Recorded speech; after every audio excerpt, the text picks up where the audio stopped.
पूरे गांव को नोट दिया भाई। कबीर साहब ने पूरे गांव को नोट दिया जैसे आप लोग कल भंडारा करेंगे, और कहा कि भाई जो है दूध लेकर के जो है आओ। अब दूध जो है वो कम पड़ गया, दूध कम पड़ गया तो कबीर साहब के जो गुरु थे, उन्होंने कबीर साहब के गुरु ने पूरे गांव को नोट दिया और बोला दूध लेकर के आओ, खीर बनाएंगे। अब दूध कम पड़ गया और कबीर साहब को कहा कि भाई एक थोड़ा दूध और ले आ। तो क्या हुआ कि रास्ते में एक गाय मरी हुई पड़ी हुई थी। सुनो इसको ध्यान से, रास्ते में एक गाय थी, वो मरी हुई पड़ी हुई थी। अब भाई कबीर साहब जो है उस गाय के पास बैठ गए और उसको घास खिलाने लग गए। मरी हुई गाय थी, उसको घास खिला रहे हैं, कह रहे दूध देगी। अब वहां पे गुरु जी इंतजार कर रहे हैं कि कबीर दूध लेके आएगा, फिर खीर बनेगी। तो कबीर साहब के गुरु ने कहा कि कबीर को ढूंढ के लाओ, कहां चला गया, वो तो दूध लेके ही नहीं आया। अब जब ढूंढने के लिए गए तो देखा कि मरी हुई गाय के पास बैठा है, उसको घास खिला रहा है, कहता है दूध देगी। तो कबीर के गुरु ने कहा कि कबीर क्या पागलपन कर रहा है, ये मरी हुई घास जो है, या मरी हुई गाय जो है वो ना तो घास खाती है ना दूध देती है। तो कबीर साहब ने कहा कि जो आयोजन ये जो लोग जो रात दिन करते हैं, ये जो आयोजन रात दिन करते हैं कि भाई वो श्राद्ध आ गए, पितर हो गए, ये हो गए, तो कहता है जब ये मरी हुई गाय दूध नहीं दे सकती तो जो हमारे बीच से चला गया, जैसे हमारा भाई चला गया, तो ऐसे पाखंडों को तुम्हें सिखाया जाता है भाई उससे आप विरत रहने का काम करें। तो ये सारी चीजें, ये मेरी माताएं बहनें हैं, रोज रोज जो है व्रत बड़ुले करती रहती हैं मंदिरों के अंदर जा करके सारी चीज। उसके लिए भी एक कहानी जो है रैदास जी ने बताई है। रैदास जी कहते हैं एक बार एक शास्त्री और बहू थी, ध्यान से सुनना, सास थी वो अनपढ़ थी, बहू थी वो पढ़ी लिखी थी। और वो जो सास थी, अच्छा एक मिनट, क्या नाम है? सुमेर बिड़ला जी हैं, चंडीगढ़ से हमारे बीच में पहुंचे, वाल्मीकि समाज से। एक बार जोरदार तालियां बजा करके भाई का स्वागत करें। आओ जी आ जाओ। तो वो जो अनपढ़ जो बहू जो सास थी, वो अपनी पढ़ी लिखी बहू को, और वो पढ़ी लिखी बहू को अम्बेडकरवादी भी थी। सुनो ध्यान से भैया, वो जो पढ़ी लिखी बहू थी वो अम्बेडकरवादी भी थी। और दोनों जो है वो सास जो है अपनी बहू को लेकर के मंदिर में चली गई। अब वो जैसे ही हाँ 2 मिनट के लिए करेंगे। तो जैसे वो आओ भाई साहब, स्वागत है आप लोगों का, स्वागत है। तो वो जो अनपढ़ सास थी वो मंदिर में लेकर के चली गई। अब जैसे ही माता जी जब वो मंदिर में जा रही थी, दोनों सास बहू, तो जैसे मंदिर के गेट पे पहुंचे ना, तो वो शेर था, शेर जैसे ये रहा शेर, ये शेर रहा मंदिर के गेट पे, शेर था।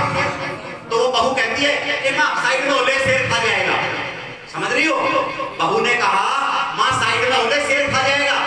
तो सास ने अपने माथे में हाथ मारा और बोला भैया बहू तो पागल है, ए बहू यो तो नकली शेर है, ये तो मिट्टी का शेर है, ये थोड़ी खाता है। बोला अच्छा ये नहीं खाता, मिट्टी का शेर नहीं खाता।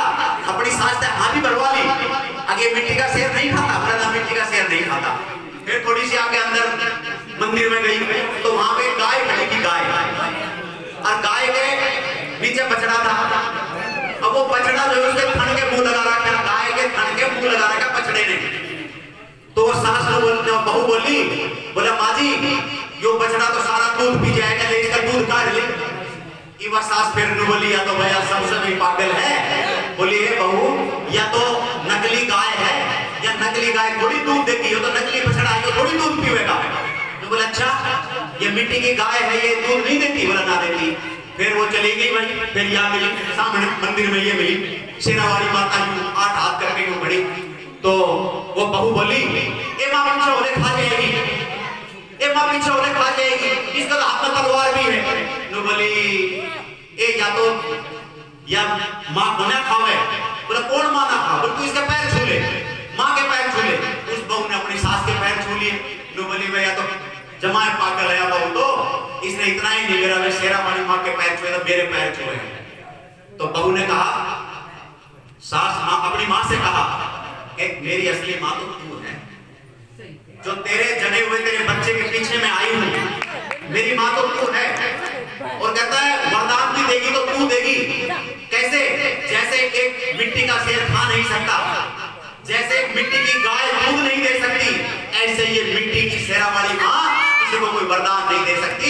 वरदान तो हमारे बच्चे देंगे, बच्चों के माँ बाप देंगे, हमारे महापुरुष देंगे, हमारी न्यू शिक्षाएं देगी, किताब देगी, डिग्रियां देगी, ये सब चीज देगी। तो मैं आप लोगों से निवेदन करने के लिए आया हूँ कि भाई भूखा रहने से ज्ञान नहीं मिलता, किताब पढ़ने से।